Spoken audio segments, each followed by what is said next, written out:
Hi guys, this is Nick Cooper with Neon Art. First off, I'd like to send my apologies out to those who had inquired and messaged me. I was overseas representing Neon Art at a Japanese art show, and I'm back now. So I'm sorry for the slow um, uh, inventory. So my site's been pretty empty. So I will load as much as I can. And I just recently loaded this piece. I made a very short video without any um, voice content in it. It was just for visual purposes. And I'm sorry. I know a lot of you guys like um, the learning aspect of it. And that's why I'm making this video. So I'll be uploading it shortly to my website as well. But it is live for sale, and it is this really incredible Kanemoto two-body Kinzogan test cut. So you can see the Kanemoto on this side, and on this side is the tester and futatsu-dou otoshi. So at the bottom over here. So the two bodies at the very bottom. So actually, I just noticed this. We see this is the Torokusho registration. So the number is 3029, and it reads February Showa. So Showa 1951. So wow, this was probably in daimyo or high-ranking aristocratic hands in collection or in their family collection. So for those of you not aware, early Torokusho were reserved for the upper, I guess, like samurai daimyo families, retainers, people who had a little bit of leverage in the Japanese culture. So when they were post World War II, when they were forced to register all weapons with the cultural department in order to not be destroyed, they gave the spots first to these high-ranking families.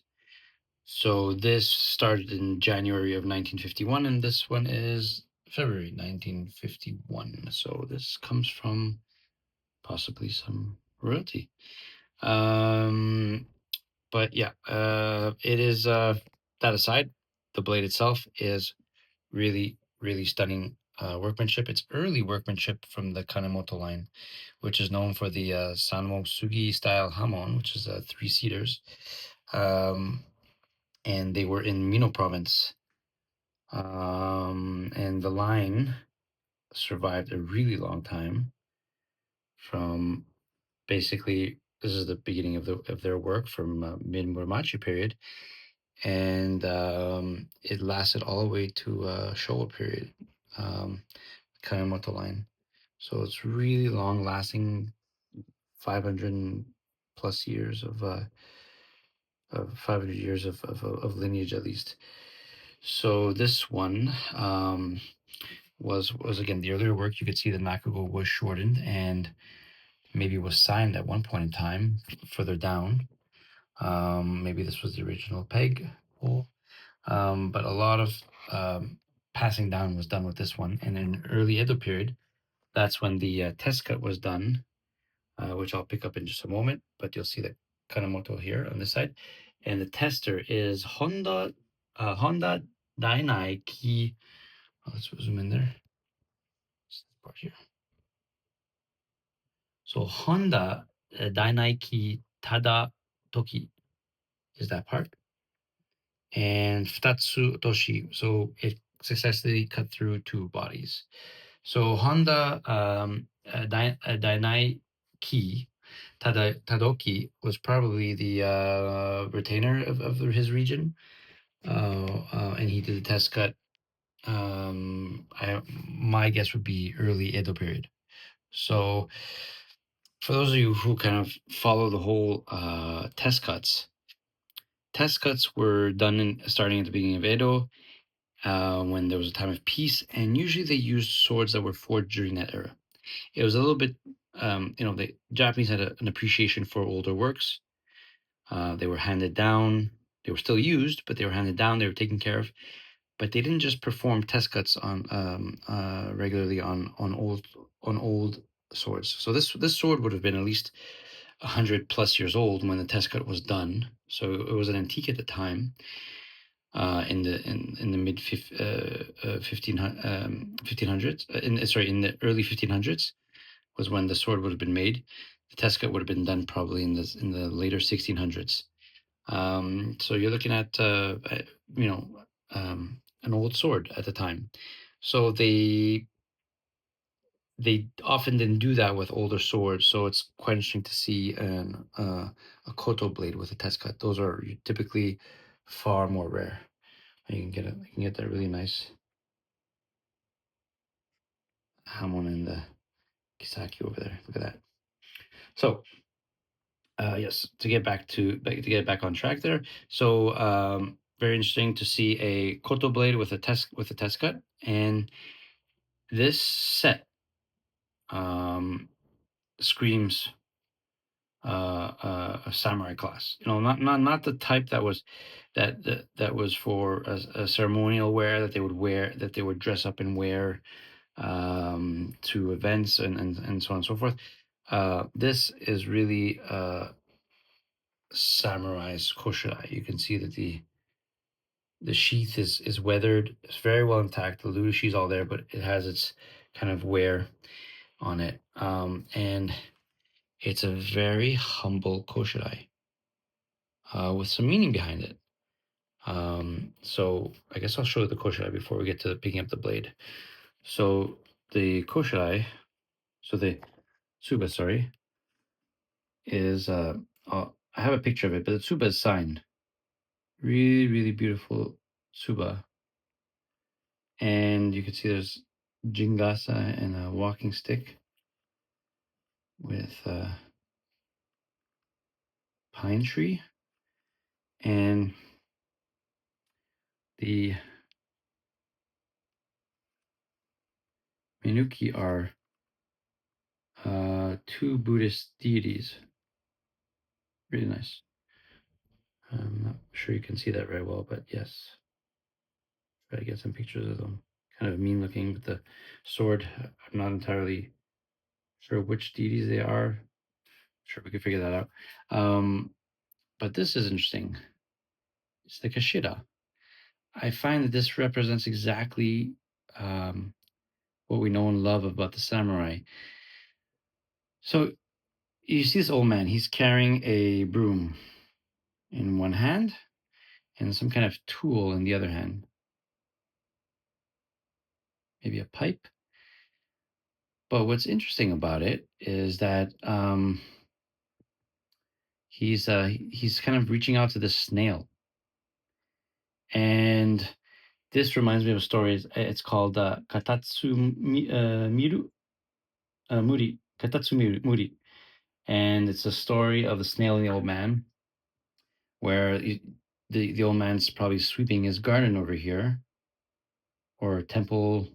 I'm assuming temple grounds. He's sweeping it, and he stops to look at this slow moving little creature, which kind of gives us a message of this interaction of this old man, having patience, humility, appreciating the smallest of little creatures.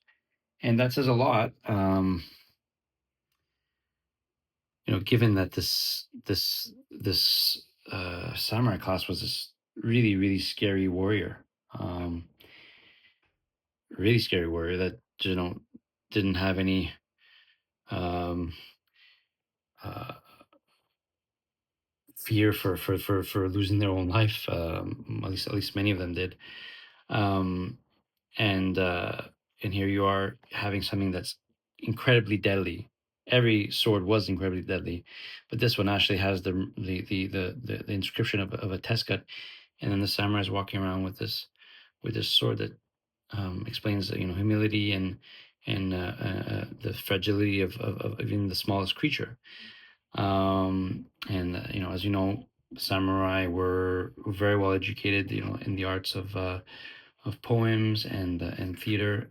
So they were really crazy warriors, but also had this other side to them, and you would have that explaining it, and the deities protecting the samurai as well. So that's really beautiful. Um, so a feature that also on the blade itself is this bohi. On both sides, you have this double groove, thin double groove, and over here, halfway through, or a little bit less than halfway, you have this wider, thicker one going through. So the idea was to take off some meat on the blade to lighten it, because this is a one-handed. It was probably performed with a one hand, the katana, um, being 72 centimeter nagasa. So they wanted to lighten it to make it as light as possible and quick as possible. So it has this bohi, which a lot of you, it's a misconception. It wasn't for drawing blood on the opponent, but it was for lightening the blade and adding a kind of like an eye beam effect to it to just strengthen it. So we'll see the other side. You can see it's also a really old bohi because it extends all the way down here on the nakago. So here is the other side, my friends. There you go. Really beautiful. Not many people I know are not fans of gold, so it has a typical kind of Kanemoto hamon, and there you go. Okay, I'll try to zoom in there. Typically, you can see the Sunagashi. It's really, really strong. And typically, Mino works have a little bit of a kind of a weaker hamon. But this one is not weak at all. Really nice hamon. Really nice kisaki.